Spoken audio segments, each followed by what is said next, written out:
Hi, welcome everybody. It's Friday. I hope you're in love. I'm definitely in love with The Cure today, and I hope you will be, or you are, and you will be even more so after we take a look at Robert Smith's astrological chart. I'm really excited to do this series. I love music and I love astrology, and it's a good opportunity to learn more about astrology and your favorite artists. So it was really tough, actually. Well, I don't want to say it was really tough. I wanted to do Robert Smith's chart, but to decide on what Taurus to do, it was a big deal because there's so many musical Taurus. You got Billy Joel, Janet Jackson, Jack Johnson, Stevie Wonder. There's so many. So I chose The Cure because that's probably my favorite out of all those Tauruses, but there's a certain depth that The Cure has to their music, and there are fans that are very, very, very fierce, and they're very, very much it's all, I don't want to say it's like a cult, but people who love The Cure, they're very, very passionate and very, very fierce and very emotional about it. And I wanted to get a quote about why people are so into The Cure and why The Cure really touches so many people. So I reached out to Gavin Connor, who does this really great podcast called The Holy Hour, the All Cure podcast. The link to that is in the description below. If you're a Cure fan, you want to check it out. But he tells me The Cure's orbit is vast. Their songs are often abstract enough to include everyone, yet literal enough to make you feel like they were written just for you. You can be on top of the world or at your lowest of lows, and Robert Smith will always have your back. Gavin Connor. And that really makes a lot of sense because I think a lot of people, if they were going through a tough time or whatever, they feel like they're all alone. They put on The Cure and they're like, oh, okay, he gets it. And really those extremes. So I really wanted to take a look at what was up with Robert Smith's chart. Luckily for us, we actually have his time of birth, or most likely the correct time of birth. We know he was born on April 21st, 1959 in Blackpool. And 1 a.m. is the time given, which has a Rodden rating of B, which is about biography. So it's not an A, right? But it's a B. It's decent. So we can work with that 1 a.m. time. I am a little skeptical whenever a time of birth is right on the dot, but it's a Rodden rating of B. Also, that gives us, luckily enough, Robert's big three. The big three in astrology are the sun, the moon, and the ascendant. The sun being the self, one's ego, what makes us unique. That's the sign you look up, when you're checking your horoscope. The moon, which is the subconscious, the unseen things within that dictate our actions, and our ascendant or rising sign, which is the mask or persona, how we come across to others, especially on a first impression basis. With Robert, we have his big three, and it's just, even this is very interesting. His sun is at 0 degrees Taurus, so he's starting the Taurus energy. So he's what we would call a baby Taurus. He's learning to express that energy. And his moon, which is funny, it's in Virgo, and it's in the last degree of Virgo. So he starts the Taurus energy, and he ends the Virgo energy. So at 29 degrees Virgo, that Virgo energy with the moon is incredibly fulfilled, right? It's at its last degree. So he's very, very fully Virgo emotionally with his moon. And then his ascendant, of course, is smack dab in the middle of Sagittarius. So it's really interesting. He's definitely, just even looking at this, you can tell that he's very, I think, important person or destined for greatness type person. Luckily, I actually have a quote from him talking about his sign. He says, I'm an example of someone between Aries and Taurus. I was born 1 hour after midnight. That's our biography that we get the 1 a.m. from. On 21st of April, 1959. so that I could still sneak in the sign of Aries, but I think I would not be different if I was born an hour earlier. I used to be more interested in these matters. So he's noting the cuspy energy of being born on April 21st of that year.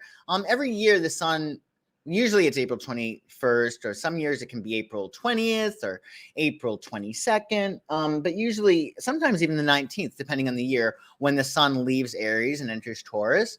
I think lately we've been less cuspy astrologers, in the sense that before we're like, oh, I'm born under this cusp, when you're really close to the start of a sign.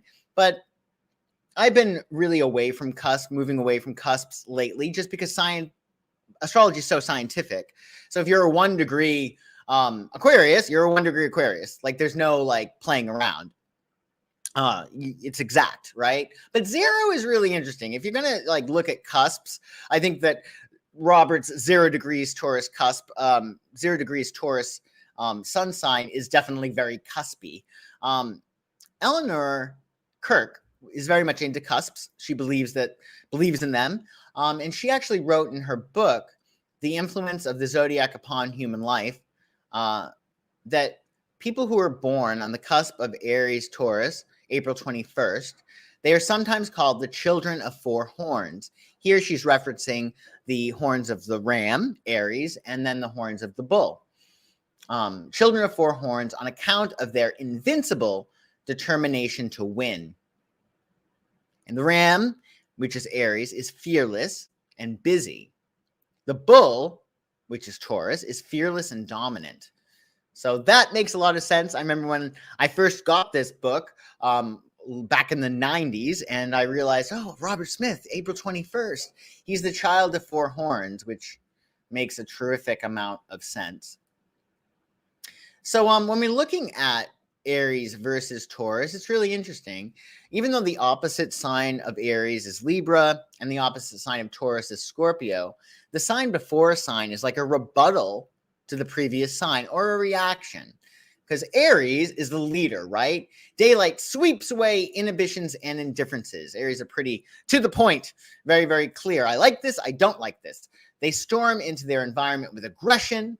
They are into pioneering activities, absolute spontaneity. They're instinctive, powerful, dynamic, and audacious. They have this urge to take action, and they can't tolerate delay or limitation. Now, these are archetypes. You have to look at the whole chart, but Aries as an archetype is this way. Whereas Taurus, he's the objector. So think of, like a lawyer. I object, Your Honor. So they object to the energy that might be coming at them, right? That wants them to move. Taurus is a rebuttal to the excesses of Aries' excitement. Taurus, as opposed to Aries, controls and regulates their vital energy, whereas Aries is a fire sign. They don't have really that control. Taurus disciplines their strength, and they will step aside for peace, whereas Aries won't. Instinctively resists excitement, impatience. So Aries is very, very excitable and very impatient, but they resist that instinctively, Taurus. They are also calm, distrustful, and skeptical, typically. And what they do, as opposed to storming into the environment like Aries, they set their inertia against the stimuli of the outside world. So you can see how different these signs are. Pretty fascinating. And clearly, Robert Smith, he is a 0 degree Taurus sun, even though, as you can see, it's very, very close to Aries. So the sun sign in astrology, this is the sign, of course, that you're looking at when you read your horoscope. It's really the highest expression of your potential. So like, how far can you go? At the end of the day, say at the end of your lifetime, if you're a Taurus, like, okay, well, did you express this energy the best you could in light of the other planets that are going on in your chart? The sun sign also represents creativity, your ego, your vitality, your well-being, your drive, your pride, your father, And we'll talk about how the moon speaks to the mother, or your perception of your relationship with the father, if you're talking about the sun, with the mother, if you're talking about the moon, and consciousness. So that's really interesting. And Taurus Sun, Roberts is at 0 degrees, but this is all Taurus energy. It's Venus ruled. Its key phrase is I have. They're the house of possessions, right? Finances, I have. They are fixed earth Tauruses. As we said, finances, sensuality. Taurus really wants two things. They want to be stable and secure, which means money in the bank, food in the fridge, and they want to feel good. They want stability and sensuality. They are said to be loyal to a fault. They're very musical. Taurus actually rules the voice, and the voice is also connected to the ears. That's why, to hearing, that's why Tauruses are so musical and why they're so such good listeners. But I think that the hearing is really a very big part of that. Oh, you're a Taurus rising. I see, exactly. Well, that's a very Piscean thing too. Good morning, Sin. Nice to see you. Happy birthday. I hope you're enjoying your day so far. Thank you for joining me on your special day, Sin. Good morning to you. So yeah, we have Taurus as emotionally detached as well, and steadfast. Steadfast or stubborn. Taurus has a reputation for being incredibly stubborn, the object that will not move. But emotionally detached is the most interesting thing, I think, in light of Robert, because for a Taurus, Robert is extremely emotional. I mean, that's really pretty clear if you've ever listened to The Cure. So that's what makes me interested in his chart or astrology, really. When you see these dichotomies, like, this doesn't make sense. Where is this? Oh, you got a lot of birthday wishes. I'm glad, Sin. I'm glad. Happy solar return. So, he's not very emotional for a Taurus, but we must consider the whole chart. It's very important. And that's really what we're going to do. Although I got to say, I've scratched the surface on this, but I had like 90 slides last night. And I feel like with the Tracy Chapman episode we did last time, I feel like it was a little too much. And it was hard for beginners to really grasp the concept. So I'm trying to reel it in a little bit. I haven't even gotten to the yods and the cradles and the T-squares in his chart. We can't deal with this. Maybe next year we will. But we're going to focus on the big three and his angles in some aspects. But the moon, we have his moon, the subconscious, the unseen things that dictate our actions, right? And Robert's moon, as we said before, is at 29 degrees Virgo, which, and it's in the 9th house. We're not going to talk too much about the houses today, but the 9th house is about expansion and growth. It's about faith, which is big, philosophy, broadcast, publishing. It's all about propagating your energy across the world. So there's an emotional need to do so with the moon in Aries, and it's also instinctual. So the moon in your chart represents your childhood, conditioning, your emotions, your habits, your instincts, your memory, your moods, your mother, or really, again, your perception of your relationship with your mother, right? And the subconscious. And Virgo moon, there's some key words and phrases for Virgo. They're Mercury ruled. Their key phrase is I analyze. They are mutable earth, changeable earth. Service, it's the house of service. Health, work. They are practical, they are perfectionistic, and they are known to be extremely organized. So with Robert having his moon, the secret side of himself, at 29 degrees Virgo, he has fulfilled this Virgo energy as much as possible at 29 degrees. So it's very, very interesting. He's very much these things because he's the last degree of Virgo. And then, of course, we have the ascendant, the mask or persona, how we come across to others on a first impression basis.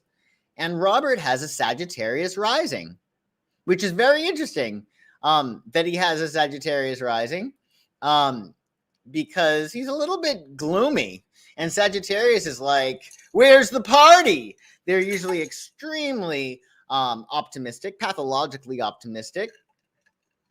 They're just extremely happy and jovial. Jupiter, they're ruled by Jupiter, jovial. So I think that's really fascinating. His rising sign, or the rising sign, when we're looking at the rising sign, pertains to anything that's first. It's at the cusp of your first house. So it's your mask, it's your persona, it's your social personality, it's your mannerisms or comportment, it's your perception, how you see the world. It's almost like a mask, but a mask that also has like a filter in the eyes, right? So it changes, it determines how you come across to others, but also how you see the world, right? And how you interact with it. Your physical body, your initial approach, your identity, the first impression you make on other people, and also anything first, so like how you start things, etc., and how you interact with your environment. And Robert, Sagittarius rising, smack dab in the middle of Sagittarius, is Jupiter ruled Sagittarius. Its key phrase is I aspire. So you want to think of like the archer, right? They see their target and then they shoot for what they are looking for, and then they go for another target, right? So they aspire.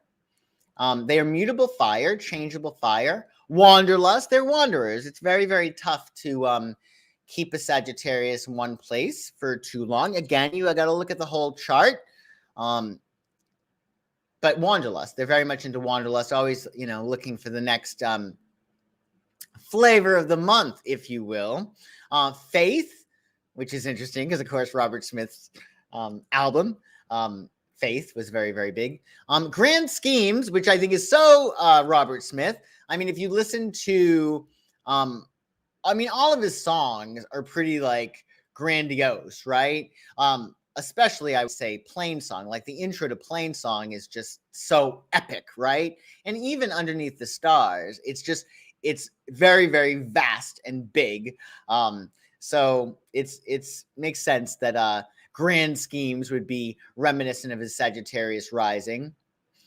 He's a Sagittarius rising is a great storyteller.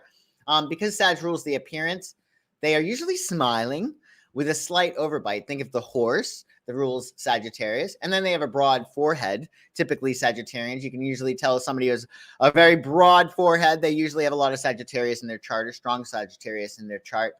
And it really speaks of having a broad intelligence, which makes a lot of sense for Robert. But we'll have to look at his forehead. I don't have it off the top of my head. And then when we look overview in terms of Robert,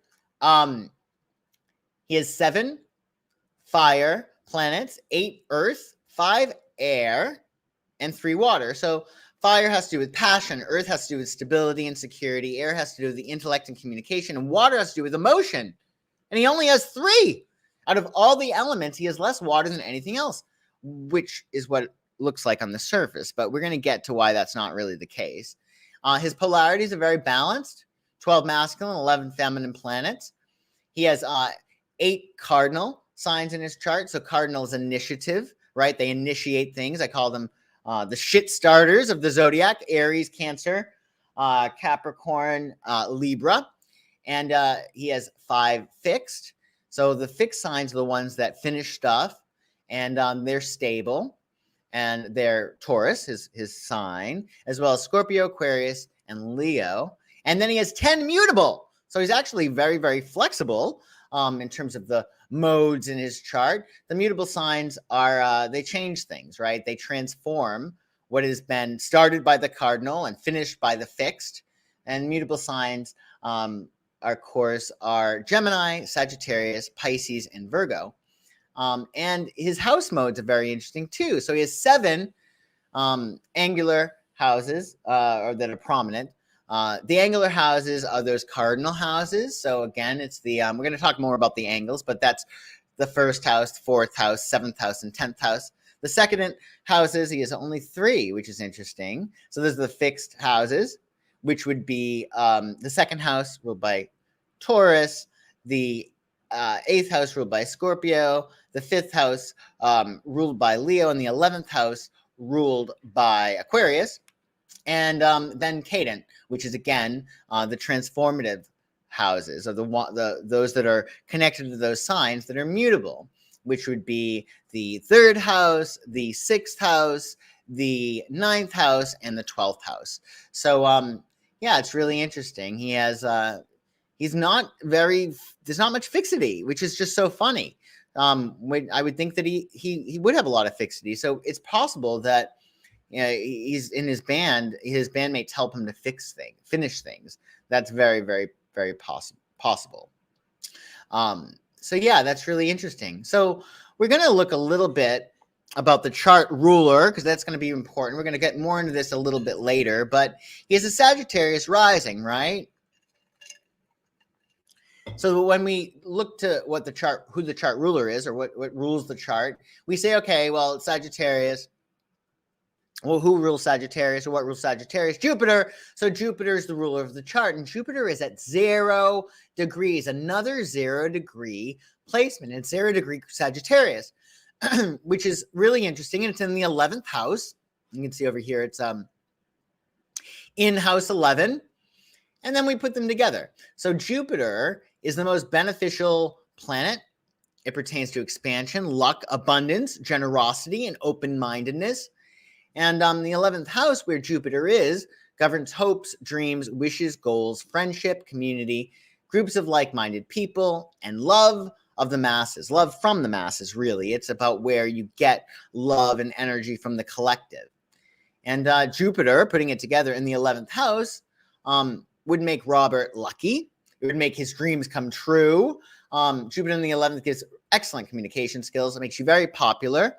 And you got to think loud, indulgent friends, because Jupiter is really loud and boisterous, and the 11th house pertains to your friends. Case could be made that his friends were loud and definitely indulgent. Successful teamwork, which makes sense. Big money, which makes sense.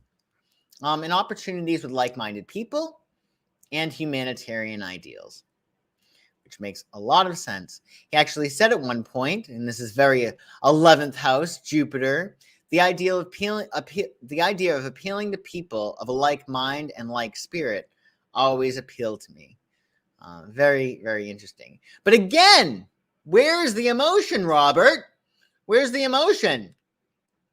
That's what I want to know. I was expecting to see a lot of Scorpio in this chart, but we're going to talk about that. Look at that Jupiter, right? The ruler of his chart, Jupiter, is at 0 degrees Sagittarius. So when we look at the zodiac signs in order, we notice that oopsie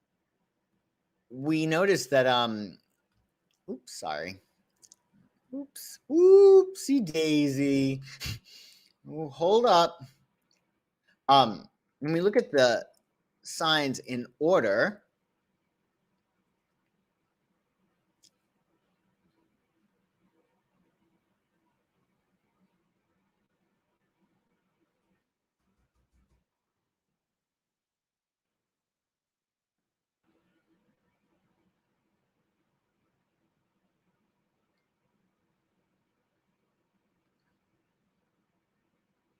sorry.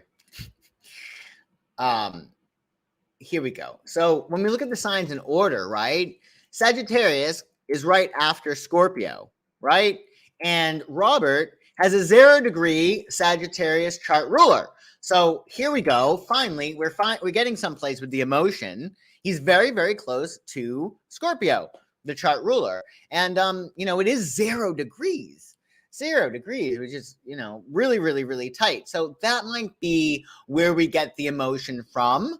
That was my thinking. But also when we're looking at a chart, which is important, is we must take a look at the angles.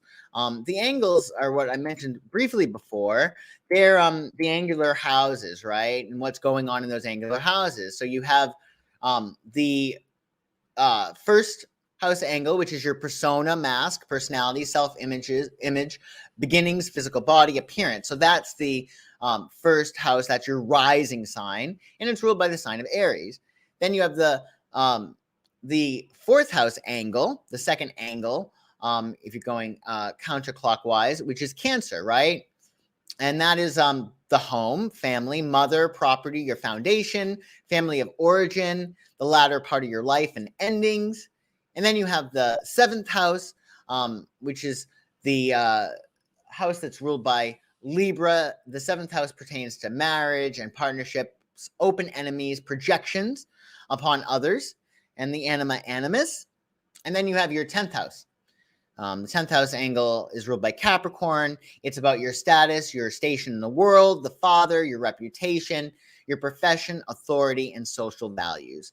So this is really important because whatever's going on in the angles, it's going to tell you a lot.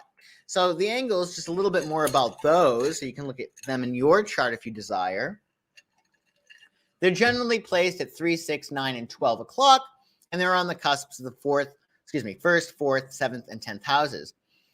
Each one represents a specific life area. Every house does, but the angles do too, of course. And the sign on each of the angles tells us something significant about the subject.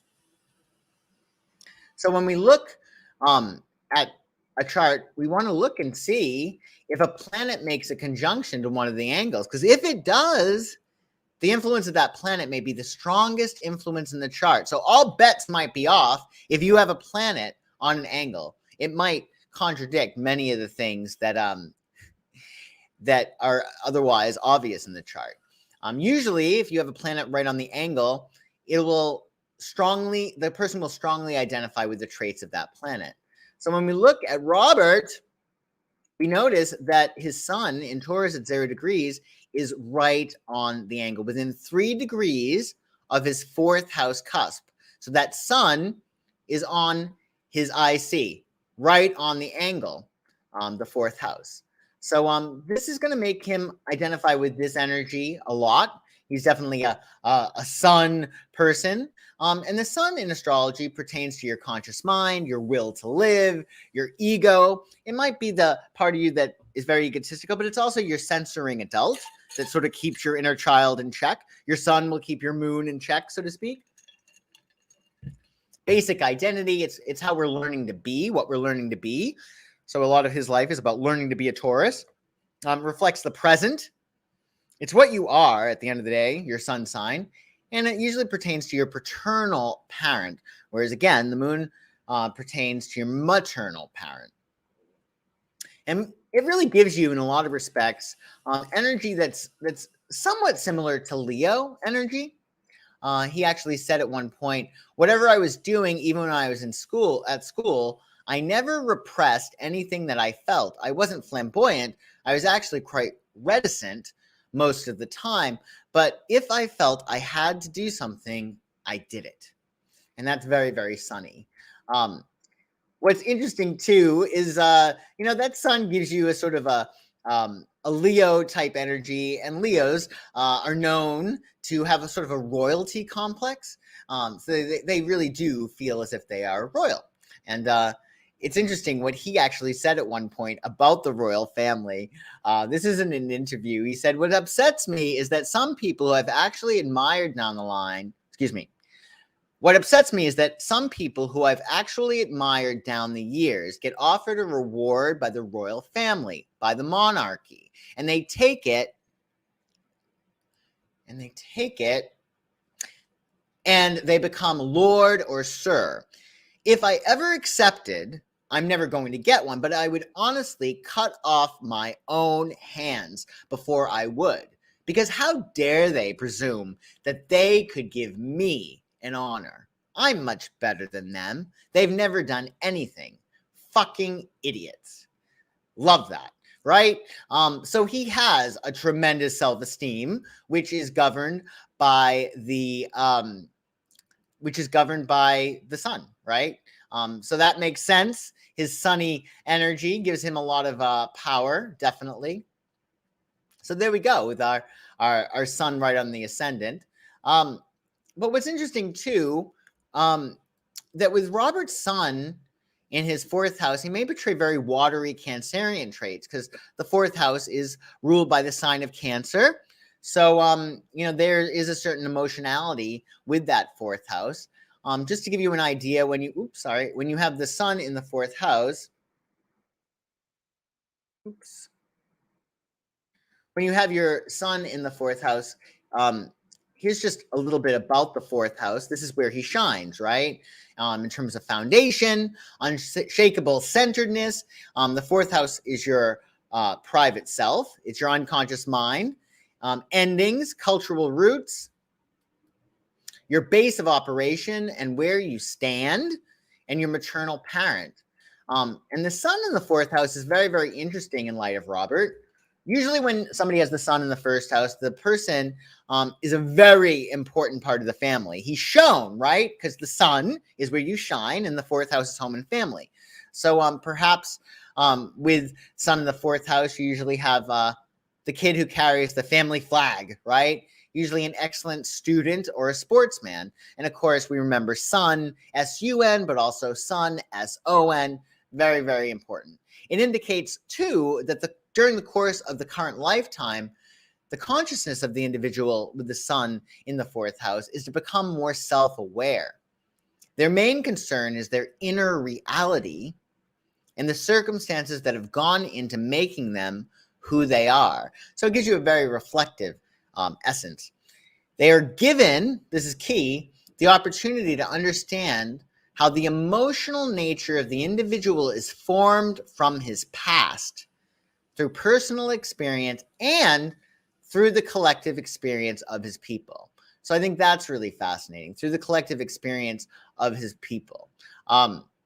So the thing is that's interesting is that the closer the sun is to the IC, the more activated is the channel of communication between the personal and the collective unconscious. So what this is essentially saying is that when you have the sun in the IC, there is a very, very strong link between yourself and your conscious mind, and also what's going on with the collective, right? So that makes a lot of sense, and it probably is why he also was able to contribute so much to the world, because the sun is within only 3 degrees of the IC.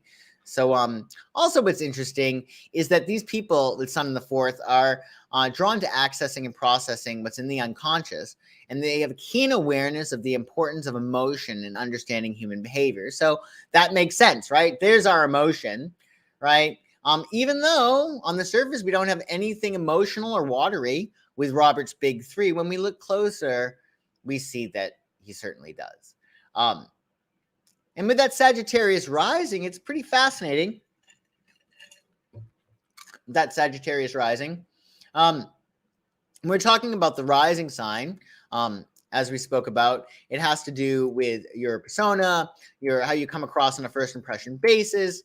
And we spoke about how Sagittarius rising makes him rather optimistic, really, which is kind of funny. When you think of the Cure, you probably think of dark, brooding depression, but we're going to get into how that's not really the case with Robert, or how it might be.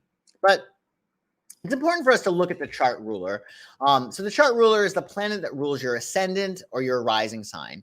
And your chart ruler is really going to inform the first impression you make, right? Your persona, your perception as well. Just so you might find your chart ruler, if you know your rising sign, you're an Aries rising, your chart ruler is Mars. So you would see where Mars is and what sign that's in and what house that's doing, and what it's doing with the other planets in the chart. So here's a little tip for you if you don't know that already. Find out your chart ruler, and that's going to really inform your sign. It can be very, very dichotomous. You could have, a chart ruler that is very, very opposite of your sun or your rising sign. And with Robert's chart ruler, it's Jupiter, because Jupiter is the ruler of Sagittarius. And it's in the 11th house, which we spoke a little bit about. But what you want to do when you're looking at a chart is determine what the chart ruler, in Robert's case, Jupiter, is doing, how it's interacting with the other planets, because that's going to inform its effect. So we're going to go through some of Robert's aspects in his chart. The first one, we're going to start with the chart ruler and see what Jupiter's doing. The first thing that we notice is that Robert's Jupiter is making a harmonious sextile a 60-degree angle with the moon. So that's really, really nice, actually. There's a nice flow of energy between his sense of expansion and his emotionality, right? So that's really cool.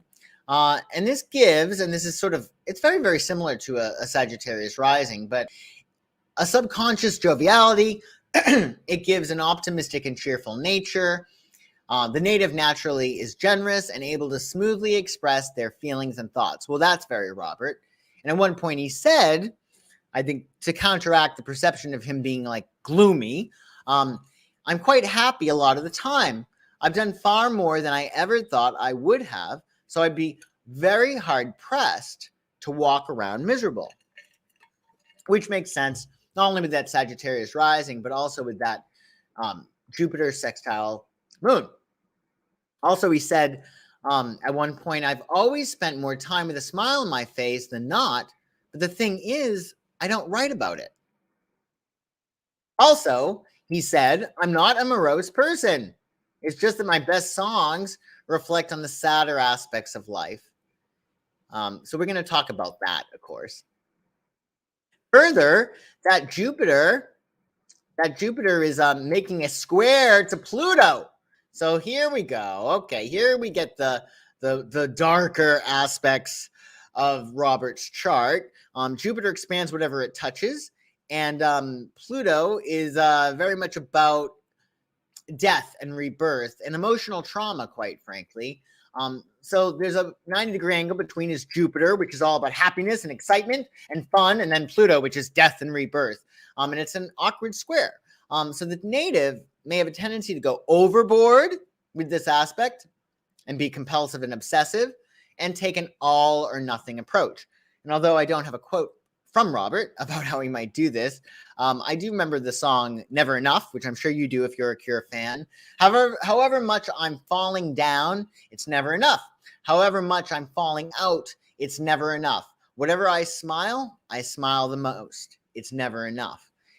From his Mixed Up album in 1990. So Jupiter square Pluto again. Jupiter makes things bigger, and Pluto, that's a little bit of an issue, right? Because it expands and really, really pushes that energy of Pluto, which is all about the darker aspects of human nature, the hidden underbelly of human nature, the darkness, right? And it can actually make us obsessive and compulsive. So that is interesting. And also with Jupiter, the ruler of his chart, it really is like blasting and making everything in the chart really, really, really big. Additionally, with Jupiter's square to Pluto, Jupiter's powerful radiance of abundance, expansion, and joy, that's Jupiter, creates tension with the critical nature of Pluto's death-like cycles of transition and rebirth. And he does speak about how he has had some rough times. He spoke and said, I think there was a point around the time of Pornography, which is his album, his early 80s album, when I don't know if it was early 80s, actually. Somebody probably knows the exact year. I think there was a point around the time of pornography when I was probably closest to following in those people's footsteps, those people who are self-destructive he's talking about, because I had romantic delusions, that's very Jupiter square Pluto, which I no longer have. I don't want to be immortalized. So here he's saying, like, I'm not going to kill myself, don't worry, I think. Also, it's interesting. Jupiter's all about expansion, but Pluto is about destruction, right?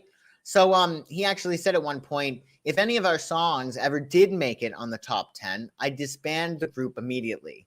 So here we have, again, that dichotomy between wanting to be expansive and go everywhere, and then Pluto, which is very much about limiting and destroying, right? So he doesn't want to be on the top 10, that's for sure.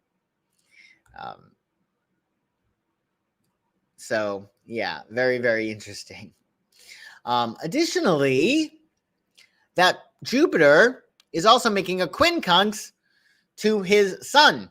Not pretty, right? So a quincunx is a 150-degree angle. It's very awkward. The two signs, in this case, Sagittarius and Taurus, they have absolutely nothing in common. So with Jupiter quincunx the sun, it creates tension in relation to success. The native feels as if there's always something more to life that they're missing. Always like there's this itch they just can't scratch, right? And he did say at one point, it's really easy to slide into a depression fueled by the pointlessness of existence. That's very, very pure. The pointlessness of existence. It's very, very Jupiter quincunx sun. He also said at one point, and again, this is Robert saying this. I don't believe this is necessarily true. I think it depends on the person. But he did say, in all relationships, there are always aching holes. And that's where the impossible wishes come into it. I think here he's talking about To Wish Impossible Things, that song of his. So yeah, it's not easy, Jupiter quincunx the sun at all. But luckily for us, Robert does have Jupiter making amazing sextile to Mercury. Jupiter, again, is in Sagittarius, and his Mercury is in Aries. And Sagittarius and Aries get along like peanut butter and chocolate. They get along famously. And Jupiter, again, expands whatever it touches. In this instance, it's making a harmonious trine to Mercury with only a 3-degree angle. Orb.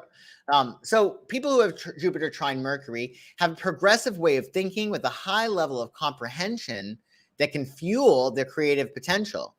Robert's a voracious reader. He spoke about Kafka. For the first time, the narrator's voice was mine. I was a narrator. I was blending myself in his words. I read and reread all his books, The Trial, The Metamorphosis, The Castle. His influence on my writing is huge, as in A Letter to Elise, one of his amazing songs, directly inspired by his, Kafka's, Letters to Felice.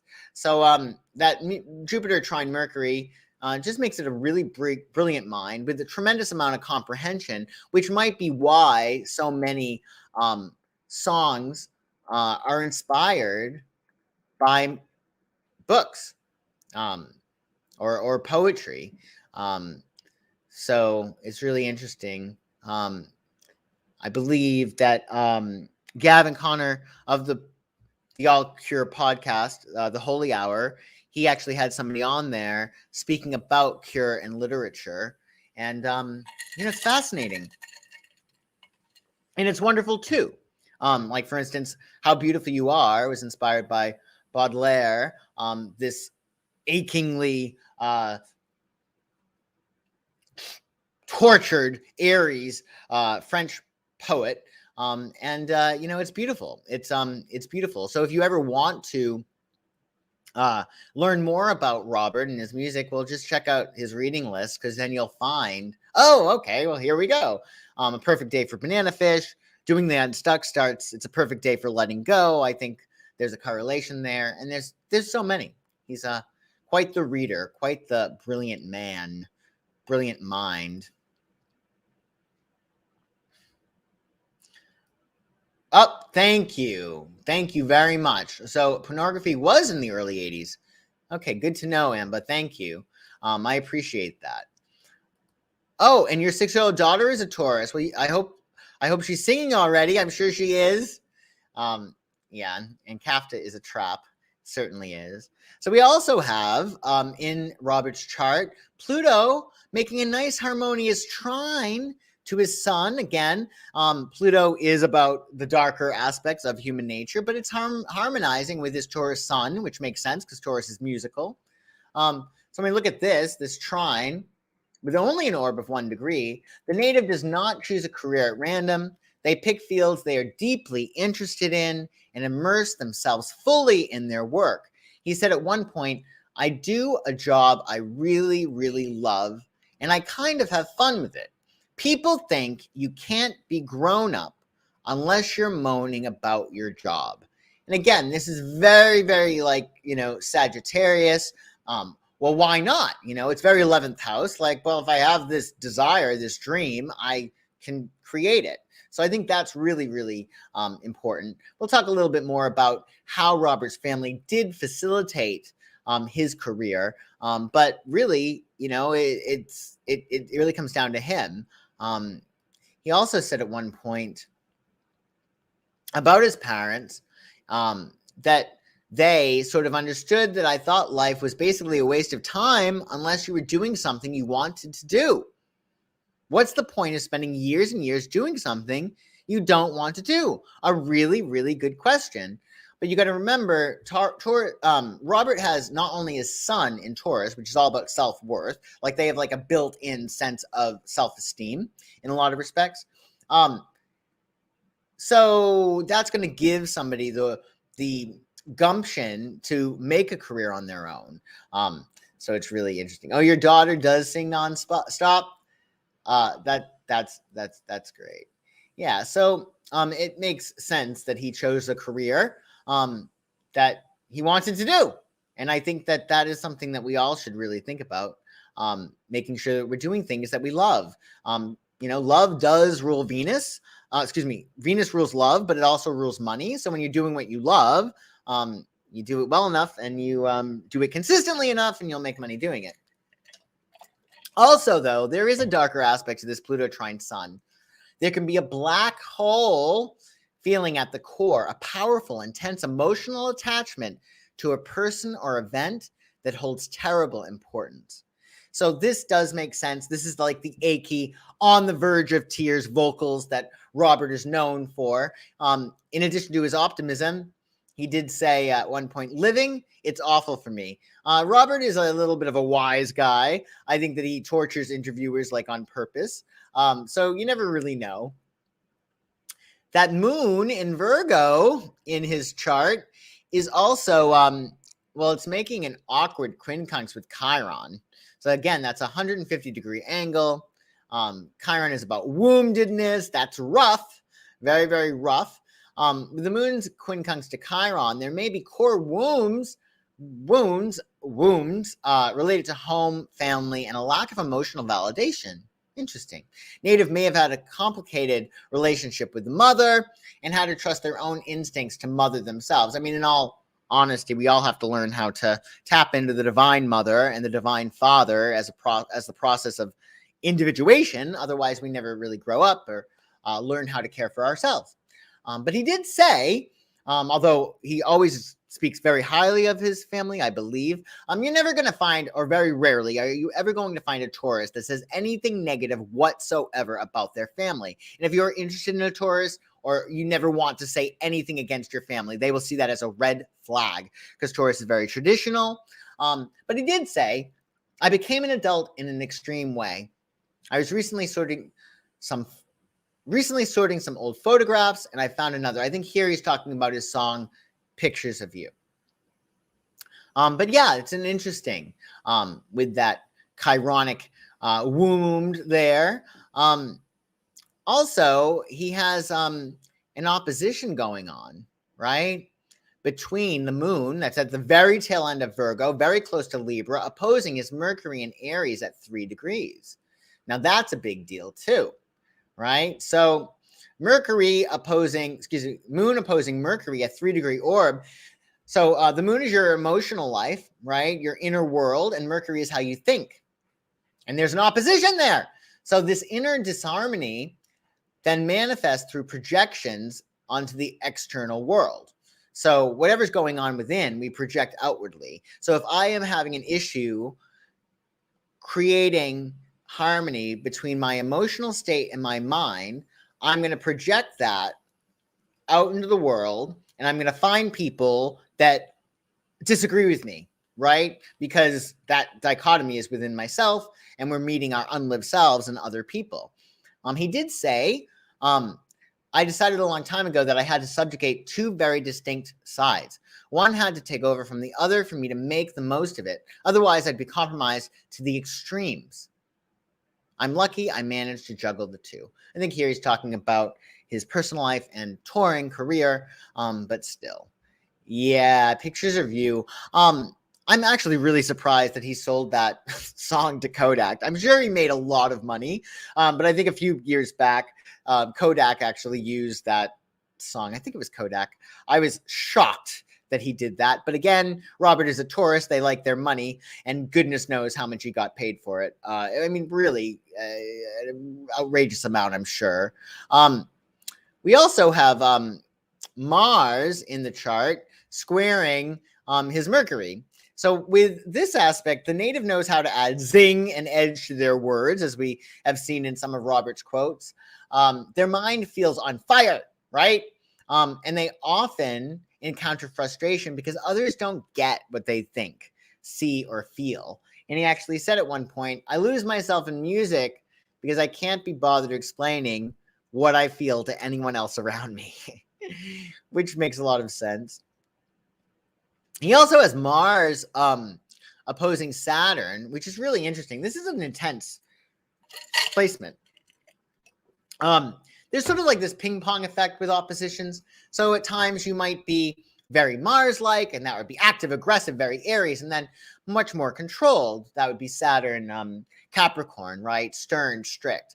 And the person may vacillate between the Mars and being Saturn when there's an opposition. Or what might happen is they might be the Mars person, the driver, and then they come across somebody that's Saturn that says no, right? Or it could be the opposite, that they're the control, and they come across somebody that's very, very Mars that shakes things up.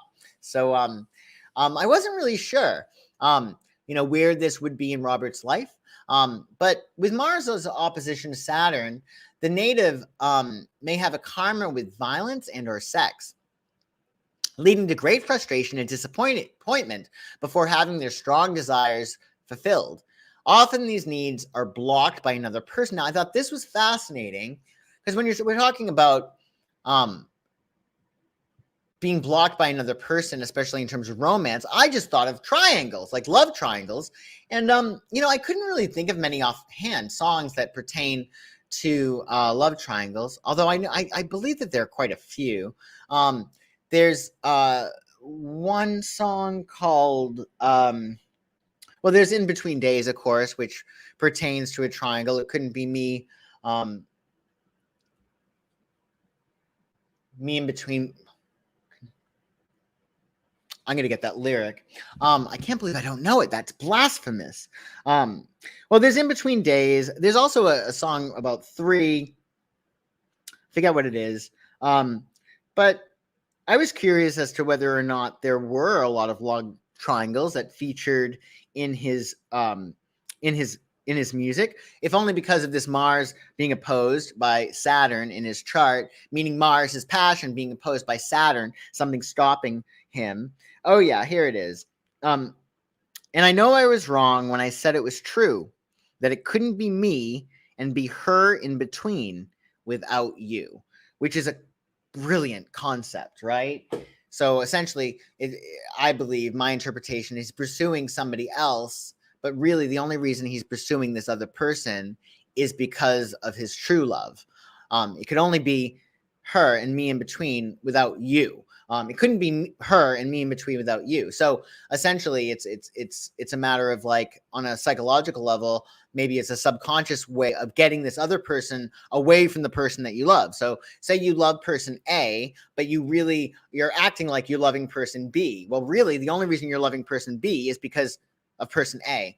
But Gavin Connor of the Holy Hour, he doesn't think that triangles really feature much in The Cure's music. He wrote to me, I don't think love triangles are glaringly obvious in the lyrics. The third part of a love triangle could be a person, drugs, time, distance, or even death. So maybe that's where that Saturn is creating that opposition. He also says, when I interpret most of his lyrics, I often feel the third party conflict is internal. Fascinating. And of course, this is an aspect in his chart, so it's definitely an internal aspect. It's just usually these internal aspects, or always these internal aspects, are projected outwardly. Yeah, I hear you. Yeah, I think that's true. I can't be bothered to explain. He's really complicated, so it's really, I imagine it's very, very difficult for him to explain certain things. But that's what that opposition probably is.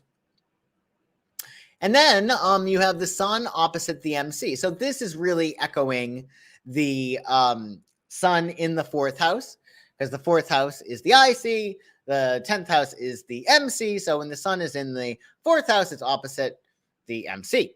So these people when you have Sun opposite the MC, they have a rich imagination and could develop practices to cultivate a deeper relationship with their unconscious, such as through dream work.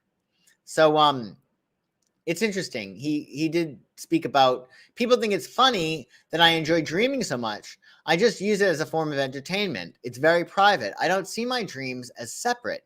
I mean, half the time I'm wandering around dreaming anyway. A lot of his lyrics he gets from dreams. I forget which ones. I gotta check that out. But he dreams a lot, which makes sense with that aspect. Also, with the Sun opposite the MC, these people tend to place most importance on their home and their personal life and their inner emotions, their needs. And Robert did say at one point, both me and my wife's extended family all live within a 50-mile radius. Like me, a lot of them did time in London. I love that. He did time in London. It sounds like he did time in prison, right? Then started drifting back to the countryside and the sea. Perhaps it's a homing instinct.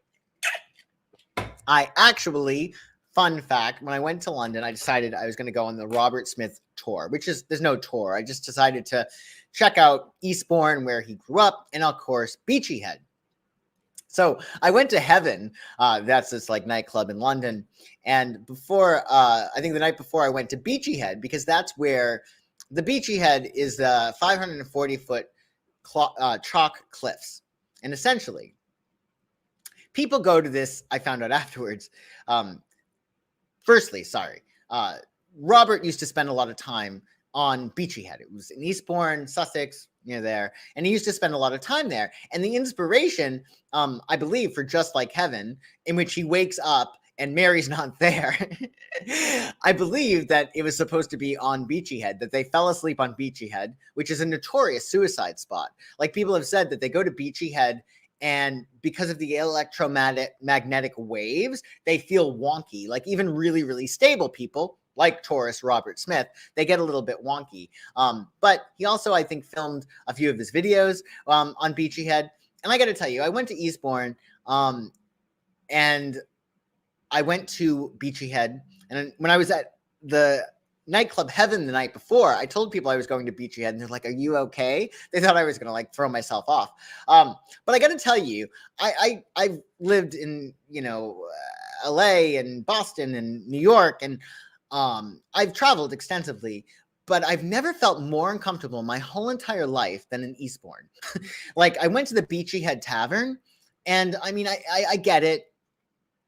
Like, a lot of people go there because they're very, very sad and morose, but the energy was so cold. I never felt so unwelcomed in my life. Like, it almost was like everybody was very, very, very, like the life had been sucked out of them, right? And I think a lot of it has to do with the fact that Beachy Head, people are pitching themselves off. So the energy of that place, the tavern, or the it's like a cafe of sorts. I had a tuna baguette.